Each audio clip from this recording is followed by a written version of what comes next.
هغه څوک د کفر گواهی ورکوي په ما هم هغه څوک د کفر گواهی ورکوي څوک چې زما په سر محراب ته ځي منبر ته رسي.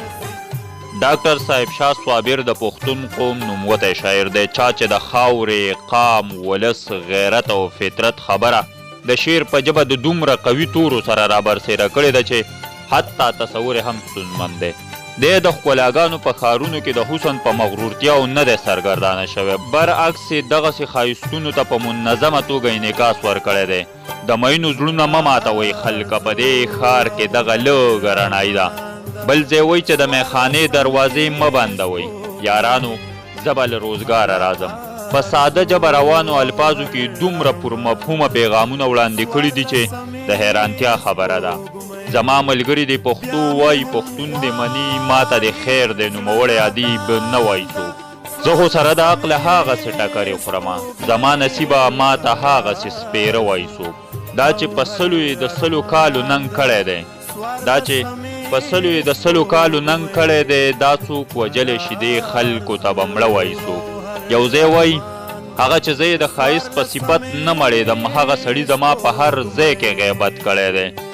زه د دې ښار د نفرتونو د بوتانو دشمن، ما په دې ښار کې د مینو امامت کړی دی. بل ځای فرمایي پرلیه زه به د احسان ومنم، خو ته له ځان سره جانان راوله.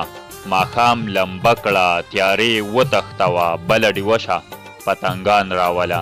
واعظ نه په تقوا نه رغېږم، ما له ساقي د روحستان راوله. غزل دی څوک یې اشرو لبوزي، څوک ترې لښکر جوړوي، هر زورور د پښتنو لپاره شر جوړوي. وخت چې په ما د څه احسان کوي نو داسې کوي، ما نه سرمن وباسي ما له ترې څادر جوړوي. د پښتنو ځمکه به څه فصلونه وټوکوي، د پښتنو ځمکه به څه فصلونه وټوکوي، څوک پکې جنګ جوړوي، څوک پکې سنګر جوړوي. داسې څوک نشته چې په دې وراني کې لاس نه لري، داسې څوک نشته چې کابل او پېښور جوړوي. ستا لیونی یم انتظار مې کوه در به شمه، ستا لیونی یم انتظار مې کوه در به شمه، زه لا ژوندی یم انتظار مې کوه در به شمه.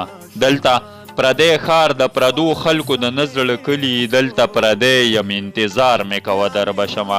د جانان یاده ته ورځه د جانان خوا کې اوسه، زه در پسې یم انتظار مې کوه در به شمه. ستا د یادونو سیلی واخیستمه درې وړمه، ستا د یادونو سیلی واخیستمه درې وړمه، بس در نږدې یم انتظار مې کوه در به شمه. چې ستا کوڅه یې همیشه د ژوند جنت ګڼلې، هغه سړی یم انتظار مې کوه در به شمه. روح یې ښاد د جنتونه ځای شه، په پښتون ټبر کې په پښتونواله مینه پاشلو پوروړي وو. تر بیا ښې چارې ښه وخت